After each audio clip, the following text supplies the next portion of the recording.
নমস্কার, নমস্কার, নমস্কার, নমস্কার, নমস্কার, নমস্কার, নমস্কার, নমস্কার। আপনাদের সবাইকে সবাইকে সবাইকে নমস্কার জানাচ্ছে আপনাদের সৌমিত্র বসু। সবাইকে অজস্র অজস্র অজস্র শুভকামনা জানাচ্ছে, সবাইকে স্বাগত জানাচ্ছে আজকের এই শরণাগত অনুষ্ঠানে এবং সবাইকে শুভ সকাল জানাচ্ছে। শুভ সকাল, শুভ হোক, সকলের শুভ হোক। আজকে আমাদের বাঙালিদের কাছে হয়তো ততটা নয়, কিন্তু আমাদের বাঙালিদের প্রতিবেশী যারা, যাদের ভাষা তো আমি অন্তত শুনলে বুঝতে পারি, দিব্য বুঝতে পারি একাধটা জায়গা ছাড়া, অহমিয়া যারা, আসামের মানুষ বা অহোম রাজ্যের মানুষ, তাদের কাছে এটা একটা খুব সুন্দর দিন, একটা বিশেষ উৎসবের দিন। আজকে অহোম দিবস। এই অহোম দিবসের পেছনে একটা গল্প আছে। এই অহোম রাজা, প্রথম অহোম রাজা যিনি, তার নাম হচ্ছে সিউকাফা। এই সিউকাফা আবির্ভূত হয়েছিলেন এই আজকের তারিখে 2রা ডিসেম্বর। সেই জন্য আজকে হচ্ছে অহোম দিবস। এবারে বেণীমাধবশীলের পঞ্জিকা অনুযায়ী আজকের দিনটার কথা বলি। আজকে 16ই অগ্রহায়ণ 1431, ইংরেজি 2রা ডিসেম্বর 2024, সোমবার। প্রতিপদ। সূর্যোদয়ের সময় সকাল 6টা বেজে 6 মিনিট। বাবা, কত বেলা করে সূর্যদেব উঠছেন। আমাদের শরণাগত শুরু হয়ে যাবার 1 ঘন্টারও বেশি পরে। আর সূর্যাস্তের সময় বিকেল 4টে বেজে 48 মিনিট। নক্ষত্র জ্যেষ্ঠা। জন্মে বৃশ্চিক রাশি, বিপ্রবর্ণ, রাক্ষসগণ। অপরাহ্ন 4টে বেজে 7 মিনিট গতে, ধনু রাশি, ক্ষত্রিয় বর্ণ। আমাদের হোয়াটসঅ্যাপে চিঠি পাঠাবার নাম্বার 9831922927। চিঠির গোড়ায় অতি অবশ্যই SG লিখতে হবে। তো এবারে আজকের অনুষ্ঠান সম্পর্কে আপনাদের বলি। আজকের অনুষ্ঠানে প্রথমে পুরাণ চিরন্তন। পুরাণ চিরন্তনে বেদ নিয়ে কথা বলছিলাম। তার সূত্র ধরে বেদের যে মূল রূপ যেটাকে বলে, বেদের যে আদি রূপ সংহিতা, সংহত করা, একসঙ্গে নিয়ম অনুযায়ী সুন্দর করে সাজিয়ে জড়ো করা, তার থেকে এসেছে। সেই সংহিতা নিয়ে 2-4টে কথা বলবার ইচ্ছে আছে আজকে। তো ঋগ্বেদ সংহিতা, যজুর্বেদ সংহিতা, সামবেদ সংহিতা, এগুলো নিয়ে 2-4টে কথা বলবো আপনাদের। তারপরে চলে যাব স্বামী বিবেকানন্দের রচনা থেকে পাঠ এই পর্বে, মানুষের যথার্থ স্বরূপ, 2য় পর্ব। তারপর ঠাকুর শ্রী রামকৃষ্ণ পরমহংসদেবের কথামৃত থেকে পাঠ, অতঃপর লোকেশ্বরানন্দের রচনা থেকে পাঠ, তারপর আপনাদের চিঠিপত্র এবং শেষে বাইরে দূরে। 92.7 বিগ FM এ শরণাগত অনুষ্ঠান শুনছেন। আমি আছি আপনাদের সঙ্গে, আপনাদের সৌমিত্র বসু। বেদ নিয়ে, সংহিতা নিয়ে কথা বলবার জন্য ফিরে আসছি। মাঝখানে একটু গান। ফিরে এলাম গানের পর 92.7 বিগ FM এ শরণাগত অনুষ্ঠানে। এই যে 4টে বেদের কথা বলেছিলাম আপনাদের 92.7 বিগ FM এ, এই 4টে বেদ, একটা ঋগ্বেদ। ঋগ্বেদে হোতার বা প্রধান পুরোহিত, তিনি যজ্ঞের সময় যে সমস্ত মন্ত্র পড়েন বা উচ্চারণ করেন, সেইগুলো সংকলিত হয়েছে। 2 নম্বর যজুর্বেদ। যজুর্বেদে অধ্বর্যু বা অনুষ্ঠাতা পুরোহিত, তার যে পঠিত মন্ত্র, সেইগুলো সংকলিত হয়েছে।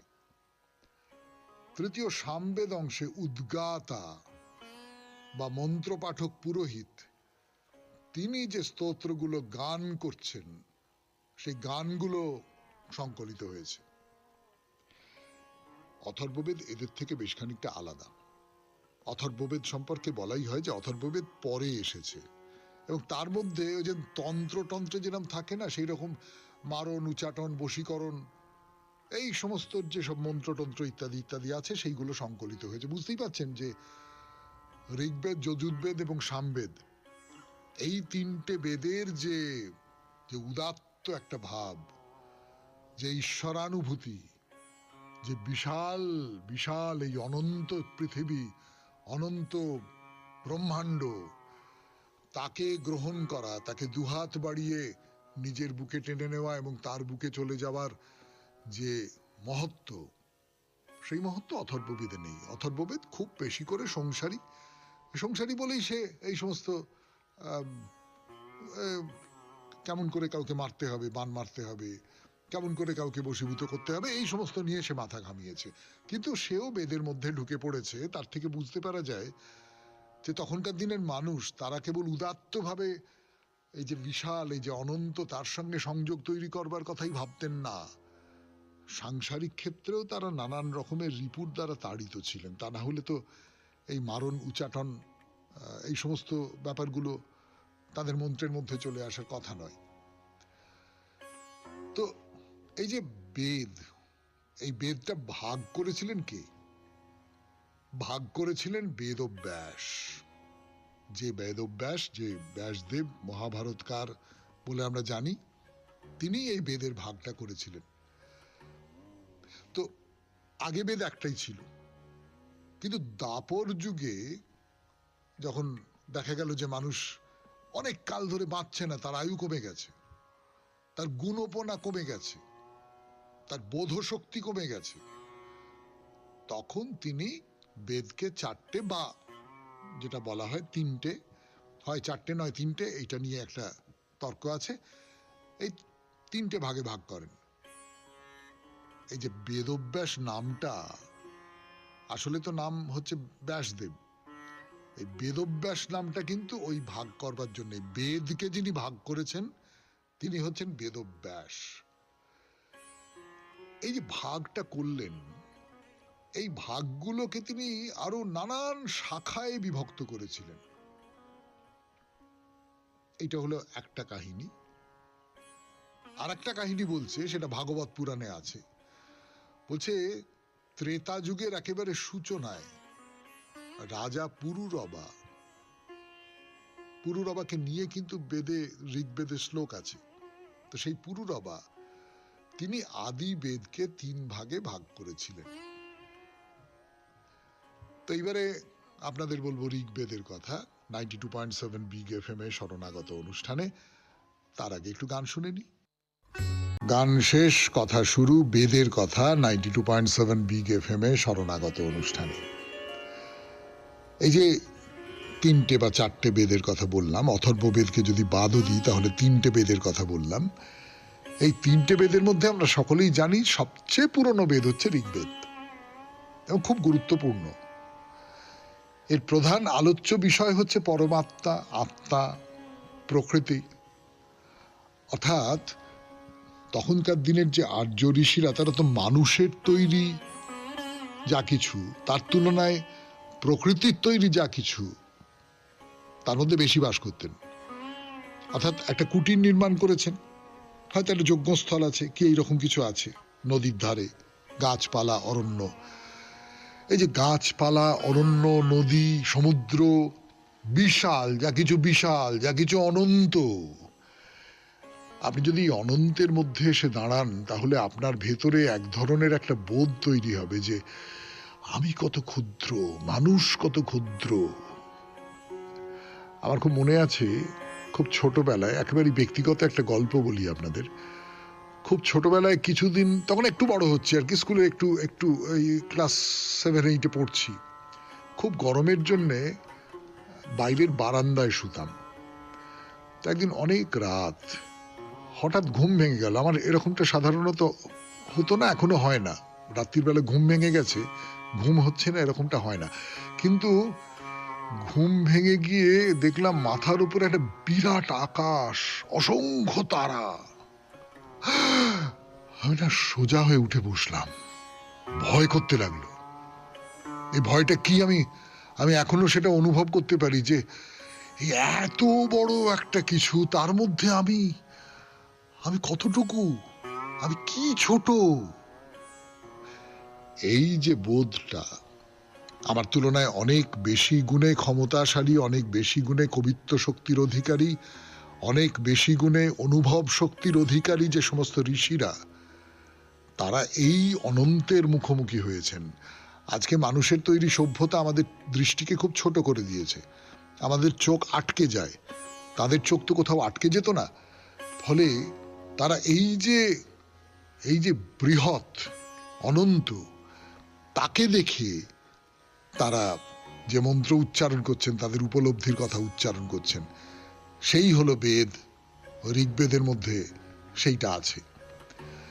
তো এই যে 10টা মণ্ডল, এই 10টা মণ্ডলের মধ্যে আছে 1028টা বৈদিক সংস্কৃত সূক্ত। এই সূক্তগুলোতে মোট 10,552টা ঋক আছে। ঋক মানে মন্ত্র। ঋক বা স্তুতি গানের সংকলন হলো ঋগ্বেদ সাহিত্য বা ঋগ্বেদ সংহিতা। 92.7 বিগ এফএম-এ শরণাগত অনুষ্ঠানে শেষ হলো পুরাণ চিরন্তন। এরপর গানের পর স্বামী বিবেকানন্দের রচনা থেকে পাঠ, মানুষের যথার্থ স্বরূপ। শুনছেন শরণাগত 92.7 বিগ এফএম-এ। কোন বিদ্যালয়ে কতকগুলি বালক বালিকার পরীক্ষা হইতেছিল। পরীক্ষক ওই ছোট ছেলে মেয়েগুলিকে নানারূপ কঠিন প্রশ্ন করিতেছিলেন। অন্যান্য প্রশ্নের মধ্যে এই প্রশ্নটিও ছিল, পৃথিবী পড়িয়া যায় না কেন? অনেকেই প্রশ্নটি বুঝিতে পারি নাই, সুতরাং যাহার যাহা মনে আসিতে লাগিল সে সেই রূপ উত্তর দিতে লাগিল। একটি বুদ্ধিমতী বালিকা আরেকটি প্রশ্ন করিয়া ওই প্রশ্নটির উত্তর দিল, কোথায় পড়িবে? প্রশ্নটি তো ভুল। জগতে উঁচু নিচু বলিয়া তো কিছুই নাই। উঁচু নিচু জ্ঞান আপেক্ষিক মাত্র। আত্মা সম্বন্ধেও সেই রূপ। আত্মার জন্ম মৃত্যু সম্বন্ধে প্রশ্ন একেবারে অর্থহীন। কে যায়, কে আসে, তুমি কোথায় নাই? এমন স্বর্গ কোথায় আছে যেখানে তুমি পূর্ব হইতেই অবস্থিত নও? মানুষের আত্মা সর্বব্যাপী। তুমি কোথায় যাইবে, কোথায় যাইবে না? আত্মা তো সর্বত্র। সুতরাং জ্ঞানী বা সিদ্ধ পুরুষের পক্ষে এগুলি শিশুর কল্পনা। এই জন্ম মৃত্যুরূপ বালসুলভ ভ্রম, এই স্বর্গ নরক সবই একেবারে অন্তর্হিত হইয়া যায়। যাহারা প্রায় সিদ্ধ, তাহাদের পক্ষে উহারা ব্রহ্মলোক পর্যন্ত নানাবিধ দৃশ্য দেখাইয়া অন্তর্হিত হয়। অজ্ঞানীর পক্ষে ওইগুলি থাকিয়া যায়।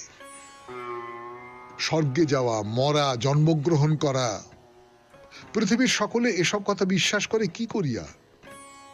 আমি একখানি বই পড়িতেছি, উহার পৃষ্ঠার পর পৃষ্ঠা উল্টাইয়া যাইতেছি। আর এক পৃষ্ঠা আসিল, তাহাও উল্টানো হইল। কাহার পরিণাম হইতেছে, কে যায় আসে? আমি নই, ওই বইটিরই পাতা উল্টানো হইতেছে। সমুদয় প্রকৃতি আত্মার সম্মুখে একখানি পুস্তকের মতো। উহার অধ্যায়ের পর অধ্যায় পড়া হইয়া যাইতেছে ও পাতা উল্টানো হইতেছে। নূতন দৃশ্য সম্মুখে আসিতেছে, উহাও পড়া হইয়া গেল এবং উল্টানো হইল। আবার নূতন অধ্যায় আসিল। কিন্তু আত্মা যেমন তেমনই অনন্ত স্বরূপ। প্রকৃতি পরিণাম প্রাপ্ত হইতেছেন, আত্মা নহেন। আত্মার কখনো পরিণাম হয় না। জন্ম মৃত্যু প্রকৃতিতে, তোমাতে নয়।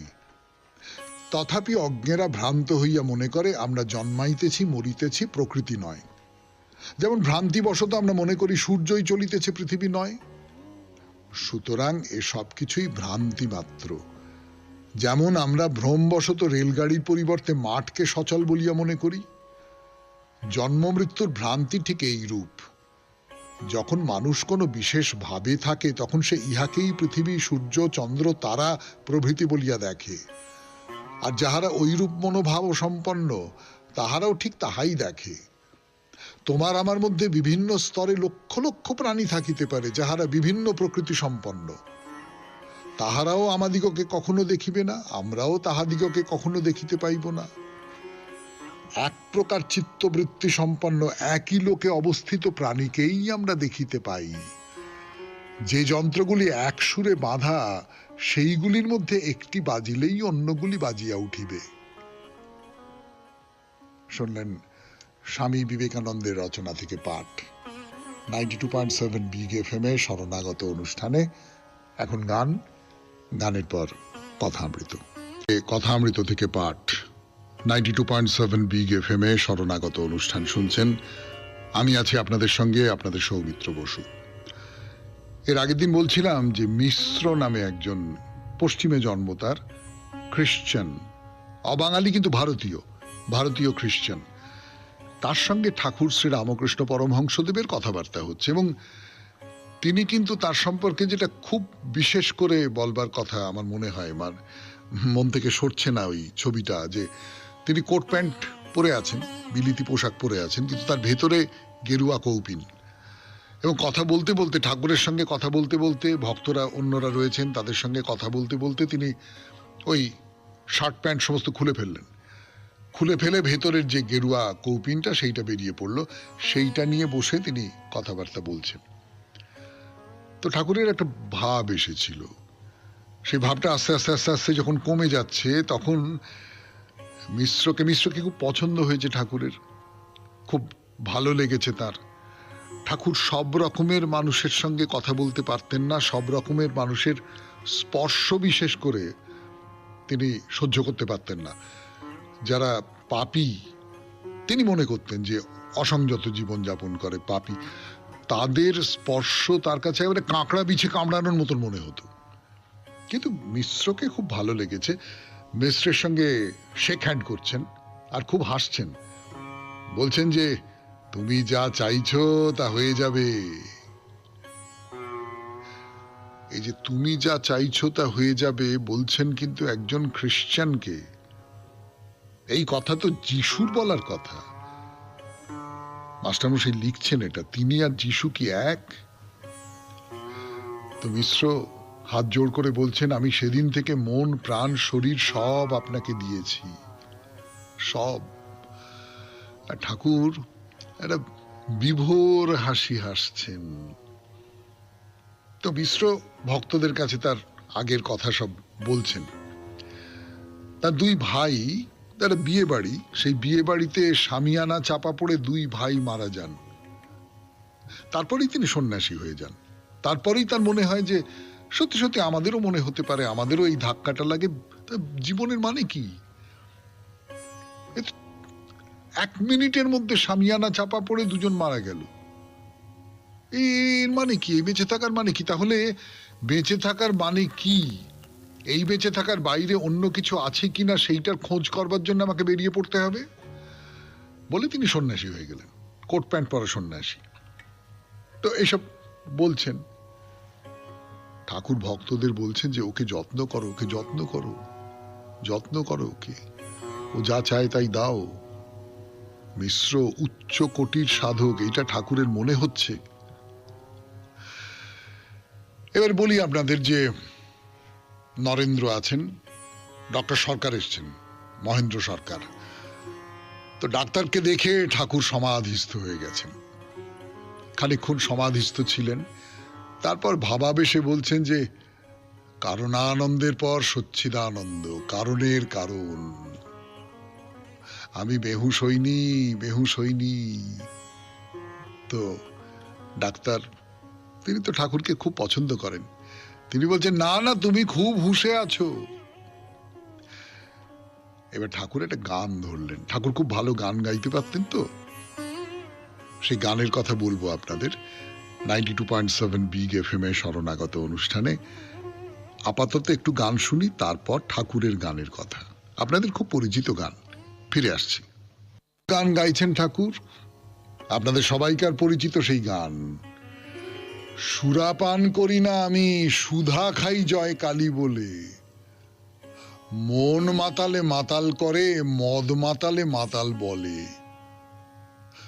গুরুদত্ত গুড় লয়ে প্রবৃত্তিতায় মশলা দিয়ে, জ্ঞান শুঁড়িতে চুয়ার ভাটি, পান করে মোর মন মাতালে, মূল মন্ত্র যন্ত্র ভরা, শোধন করি বলে তারা, প্রসাদ বলে এমন সুরা, খেলে চতুর্বর্গ মেলে।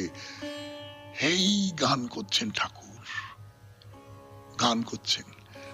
এই গান শুনে ভক্তদের মনের মধ্যে কি হচ্ছে সে তো আপনারা আন্দাজি করতে পারেন। এমনকি ডাক্তারবাবু একজন, তিনি ঠাকুর দেবতা এই সমস্ত কিচ্ছু মানেন না, মহাতার্কিক, মহা তর্ক করেন ঠাকুরের সঙ্গে, তিনি ভাবাবিষ্ট প্রায় হলেন। গান গাইতে গাইতে ঠাকুরেরও আবার ভাবাবেশ হলো, ডাক্তারের কোলের ওপর নিজের পাটা রাখলেন। তো কিছুক্ষণ পরে ভাবটা সম্বরণ করা হলো, তখন পাটা গুটিয়ে নিয়ে ডাক্তারকে বলছেন, আহা হা হা হা, তুমি কি কথাই বলেছ, হ্যাঁ, তারই কোলে বসে আছি, তাকে ব্যারামের কথা বলবো না তো কাকে বলবো, ডাকতে হয় তো তাকেই ডাকবো। মা, আমি তো মায়ের কোলে বসে আছি, তা আমার অসুখ করেছে, আমার যদি অসুখ করে আমি তো মাকেই বলবো যে মা গো, আমার বড় কষ্ট, আমার বড় অসুখ করেছে, এই কথা আমি মাকে বলতে পারবো না? এই বলতে বলতে বলতে বলতে ঠাকুরের চোখে জল চলে এসেছে, আবার ভাবাবিষ্ট হয়ে গেছে। তো ডাক্তার কি বলছেন, তুমি খুব শুদ্ধ, খুব শুদ্ধ, খুব শুদ্ধ, তুমি যদি শুদ্ধ না হতে, শুদ্ধ মানুষ ছাড়া তার গায়ে আমি পা রাখতে পারি নে, তুমি খুব শুদ্ধ, খুব শুদ্ধ। আবার বলছেন, শান্ত হি হ্যায় জো রাম রস চাখে। বিষয় কি, ওতে আছে কি? টাকা কড়ি, মান, শরীরের সুখ, ওতে আছে কি? তা সত্যি তো, এই কথা তো কথামৃতে বহুবার করে ঠাকুর বলছেন যে এই যে টাকা কড়ি, মান, শরীরের সুখ, কি হয়? কিছুই হয় না। টাকা কড়ি দিয়ে সুখ কেনা যায়, তো সেই সুখ তো খরচ হয়ে যায়। যতক্ষণ সুখভোগ করলাম ততক্ষণ সুখভোগ করলাম, সুখভোগ শেষ হয়ে গেল, তারপরে সব শেষ। আর শরীরও দেবে না একটা সময়ের পরে সেই সুখভোগ, শরীরও তো সেই সমস্ত কিছু দেবে না। তো বলছেন যে রামকো जो चीना নাই, দিল চিনা হ্যায় সে ক্যা রে। 92.7 বিগ এফএম এ শরণাগত অনুষ্ঠান শুনছেন। কথামৃত শেষ করে এবার স্বামী লোকেশ্বরানন্দের রচনা থেকে পাঠ। ফিরে আসছি গানের পর। আমি লোকেশ্বরানন্দের রচনা থেকে পাঠ করছি। রচনার নাম নম্রতা। প্রত্যেক ধর্ম একই কথা বলে, নম্র হও, বিনয়ী হও। কেন নম্র হওয়ার এত কি প্রয়োজন? তার উত্তর এই, আমরা সাধারণত নিজেদেরই ভালোবাসি।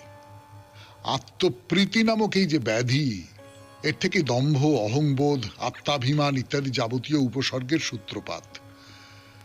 কেউ বলতে পারেন এই আত্মপ্রীতি তো স্বাভাবিক, সে কথা সত্যি, কিন্তু তখনই গোল বাঁধে যখন এই আত্মপ্রীতি অন্যকে আঘাত করে। দুঃখের বিষয়, এই আত্মপোষণের মনোভাব অনেক সময় এত তীব্র, এত উৎকট এবং এত ব্যাপক হতে পারে যে তার কাছে আর সবকিছুই গৌণ মনে হয়। মনে হয় সমগ্র জগৎ যেন আমার স্বার্থ আগলাবার জন্যই সৃষ্ট হয়েছে। কিন্তু প্রত্যেকেই যদি কেবল নিজের স্বার্থ সিদ্ধির জন্যই ব্যস্ত থাকে, তাহলে পরিবারে এবং সমাজে কি শান্তি আসতে পারে? কোনো জাতি অথবা সম্প্রদায় কি উন্নতি করতে পারে? যথার্থ কোনো সভ্যতা টিকে থাকতে পারে? যাদের আমরা বন্য বর্বর বলে থাকি, তারাও কতকগুলি নিয়ম মেনে চলে, দলের স্বার্থে তারাও অনেক ত্যাগ স্বীকার করে। যেমন কোনো উপজাতির যদি অন্য উপজাতির দ্বারা আক্রান্ত হয়, তাহলে দুই গোষ্ঠীর মধ্যে রক্তাক্ত লড়াই শুরু হয়ে যাবে। যতক্ষণ না অন্যায়ের প্রতিশোধ নেওয়া হচ্ছে ততক্ষণ লড়াই চলতেই থাকবে। অনুরূপভাবে গোষ্ঠীর স্বার্থে যদি রাস্তাঘাট তৈরির মতো কোনো কাজের প্রয়োজন হয়, উপজাতির প্রাপ্তবয়স্ক সদস্যরা সবাই সানন্দে সেই কাজে হাত লাগাবে। বস্তুত কোনো সভ্যতার উৎকর্ষ যাচাই করার শ্রেষ্ঠ উপায় হলো সেখানকার মানুষ কতটা সমাজ সচেতন, সমাজকে তারা কতটা সাহায্য করেন সেটা বিচার করা। বাস্তবিক সভ্যতা মানুষের ঐক্যবদ্ধ প্রয়াসের ফল। তাই সকলের সক্রিয় সমর্থন ও সহযোগিতা না পেলে কোনো সভ্যতাই টিকে থাকতে পারে না। আমরা দেখি যে যিনি সভ্য মানুষ, তিনি সমাজের স্বার্থে আর পাঁচজনের কল্যাণের স্বার্থে স্বেচ্ছায় নিজের অধিকার ও সুযোগ সুবিধা ছেড়ে দেন। অন্যদিকে সমাজও যতদূর সম্ভব সার্বিক কল্যাণের সঙ্গে সঙ্গতি রেখে তার অধিকার ও সুযোগ সুবিধাগুলি যাতে অক্ষুণ্ণ থাকে সে ব্যাপারে সচেষ্ট হয়। একজন সুসভ্য ও কৃষ্টিবান ব্যক্তি জানেন তিনি সকলের থেকে বিচ্ছিন্ন হয়ে থাকতে পারেন না, অন্যদের কল্যাণের কথাও তাকে ভাবতে হবে। এতে তাঁরও মঙ্গল, সমাজেরও মঙ্গল। সমাজের পক্ষে ক্ষতিকারক কিছু তিনি করেন না, কারণ তিনি জানেন সেই ক্ষতির মাসুল তাকেও একদিন না একদিন দিতে হবে। তেমনি আবার সমাজের হিত করলে প্রত্যক্ষ বা পরোক্ষভাবে তিনিও উপকৃত হবেন।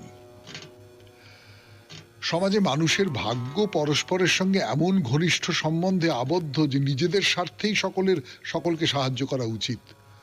সৌভাগ্য ও সম্পদ সকলের সঙ্গে এমনভাবে ভাগ করে নেওয়া উচিত যাতে কেউ না মনে করতে পারেন অন্যের যা আছে তার তা নেই, অথবা অন্যের মতো চালাক চতুর নন বলেই তিনি উপেক্ষিত। সভ্যতা যত উন্নত হবে ঐক্যবোধ তত বাড়বে।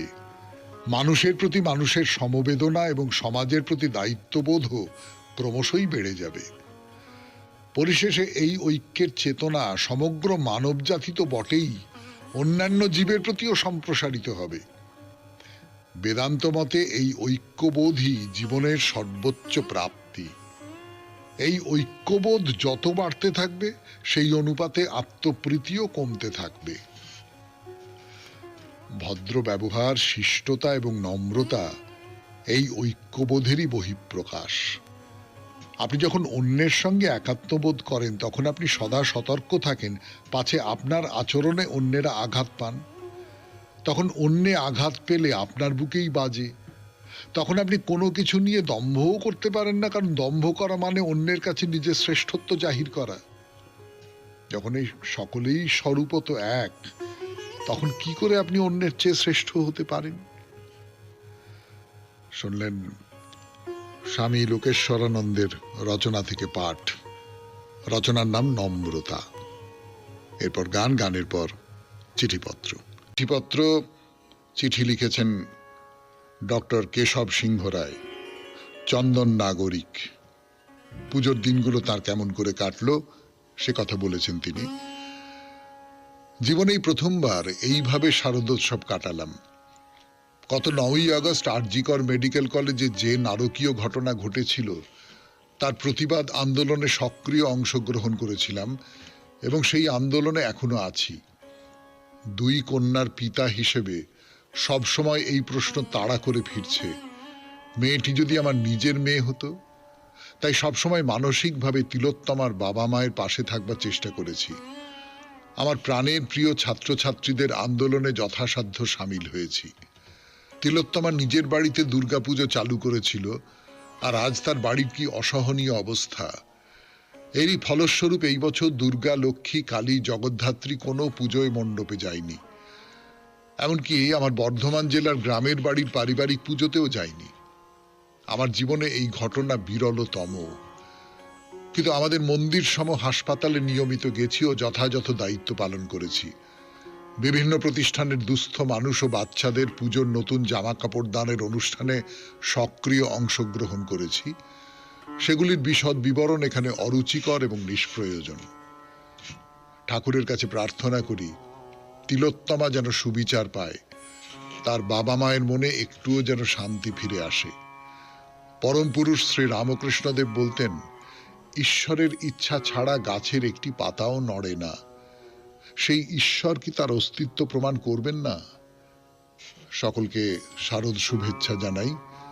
জগতের সমস্ত অন্ধকার মুছে যাক। ডক্টর কেশব সিংহ রায়, চন্দন নাগরিক। হ্যাঁ, এই চিঠির পরে আর কি বা বলবার থাকতে পারে। অনেকেই এইরকম করেছেন।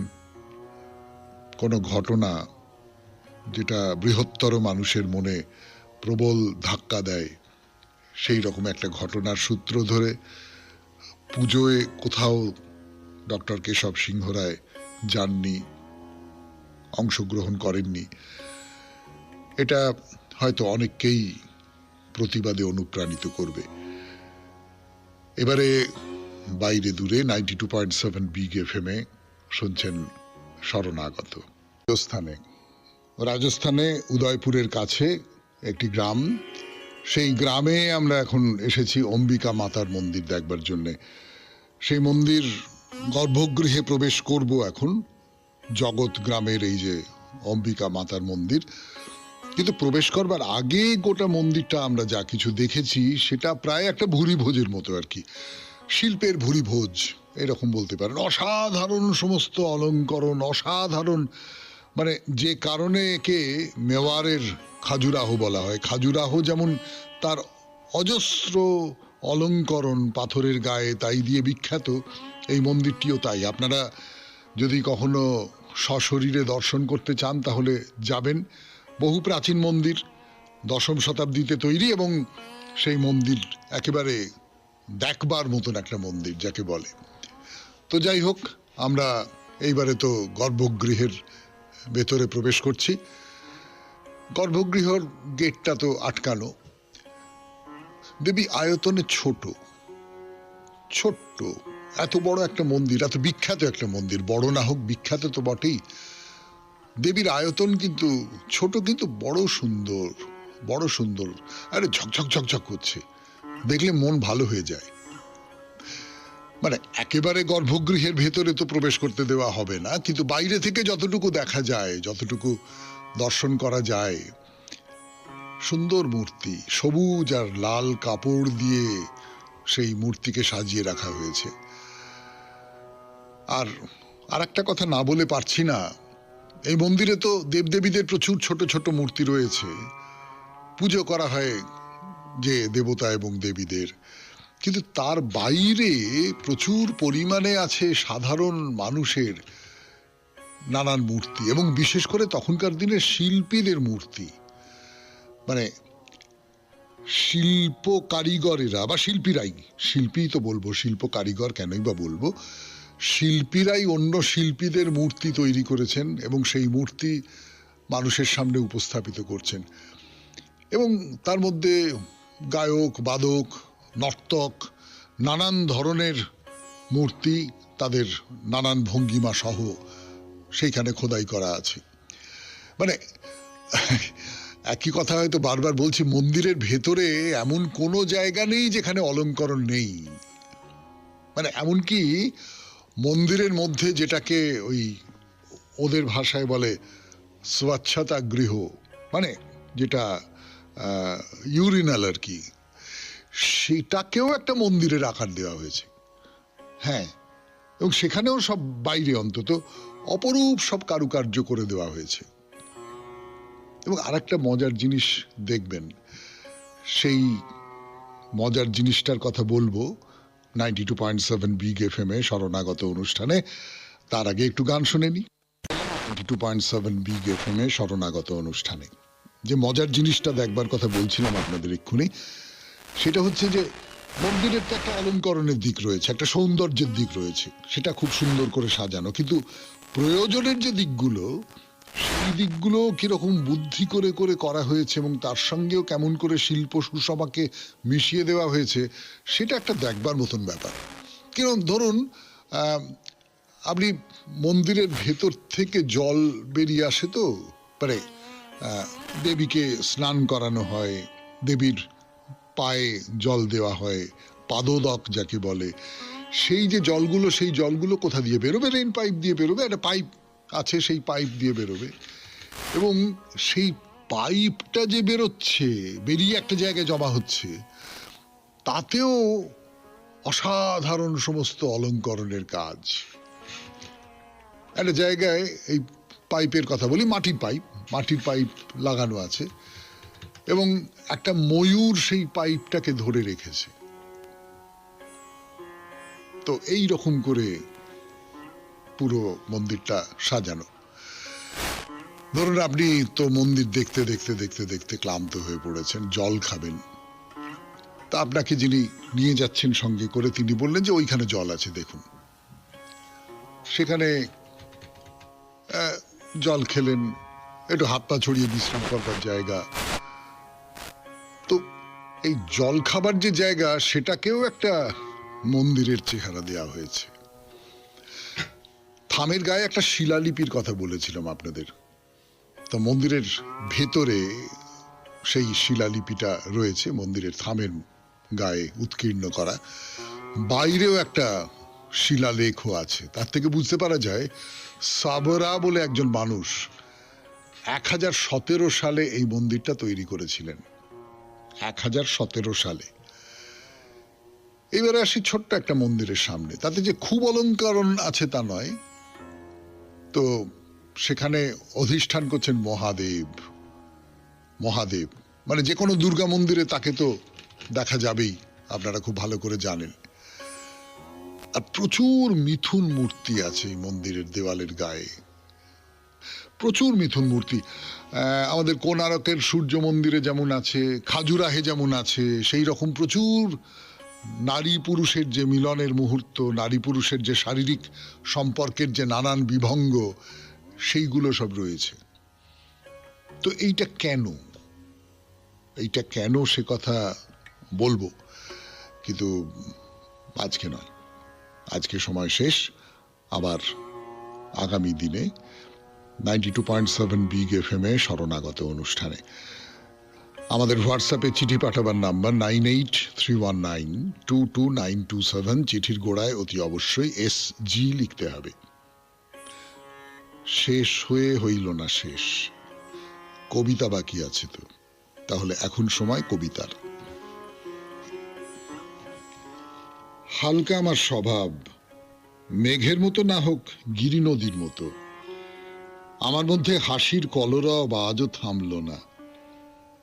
বেদির থেকে নেমে আসি, রঙ্গমঞ্চে বসে বাঁধি নাচের গান, তার বায়না নিয়েছি প্রভুর কাছে। কবিতা লিখি, তার পদে পদে ছন্দের ভঙ্গিমায় তারুণ্য ওঠে মুখর হয়ে। ঝিঝির খাম্বাজের ঝংকার দিতে আজও সে সংকোচ করে না। আমি সৃষ্টিকর্তা পিতামহের রহস্য সখা। তিনি অর্বাচীন নবীনদের কাছে প্রবীণ বয়সের প্রমাণ দিতে ভুলেই গেছেন। তরুণের উচ্ছৃঙ্খল হাসিতে উতরল তার কৌতুক, তাদের উদ্দাম নৃত্যে বাজান তিনি দ্রুত তালের মৃদঙ্গ। তার বজ্রমন্দ্রিত গাম্ভীর্য মেঘ মেদুর অম্বরে। অজস্র তার পরিহাস বিকশিত কাশ বনে, শরতের অকারণ হাস্য হিল্লোলে। তার কোনো লোভ নেই প্রধানদের কাছে মর্যাদা পাবার। তাড়াতাড়ি কালো পাথর চাপা দেন না চাপল্যের ঝর্ণার মুখে। তার বেলাভূমিতে ভঙ্গুর সৈকতের ছেলে মানুষই প্রতিবাদ করে না সমুদ্রের। আমাকে চান টেনে রাখতে তার বয়স্য দলে, তাই আমার বার্ধক্যের শিরোপা হঠাৎ নেন কেড়ে, ফেলে দেন ধুলোয়। তার উপর দিয়ে নেচে নেচে চলে যায় বৈরাগী 5 রঙের তালি দেওয়া আলখাল্লা পরে। যারা আমার মূল্য বাড়াতে চায়, পরায় আমাকে দামি সাজ, তাদের দিকে চেয়ে তিনি ওঠেন হেসে। ও সাজ আর টিকতে পায় না আনমনার অনবধানে। আমাকে তিনি চেয়েছেন নিজের অবারিত মজলিসে, তাই ভেবেছি যাবার বেলায় যাব মান খুইয়ে, কপালের তিলক মুছে কৌতুকে রসোল্লাসে। এসো আমার অমানি বন্ধুরা মন্দিরা বাজিয়ে, তোমাদের ধুলো মাখা পায়ে যদি ঘুঙুর বাঁধা থাকে, লজ্জা পাবো না। খুব ভালো থাকবেন, আনন্দে থাকবেন। নমস্কার। নমস্কার নমস্কার নমস্কার নমস্কার নমস্কার নমস্কার নমস্কার আপনাদের সবাইকে সবাইকে সবাইকে নমস্কার জানাচ্ছে আপনাদের সৌমিত্র বসু। সবাইকে অজস্র অজস্র অজস্র শুভকামনা জানাচ্ছে, সবাইকে স্বাগত জানাচ্ছে আজকের এই শরণাগত অনুষ্ঠানে, এবং সবাইকে শুভ সকাল জানাচ্ছে। শুভ সকাল, শুভ হোক, সকলের শুভ হোক। আজকে আমাদের বাঙালিদের কাছে হয়তো ততটা নয়, কিন্তু আমাদের বাঙালিদের প্রতিবেশী যারা,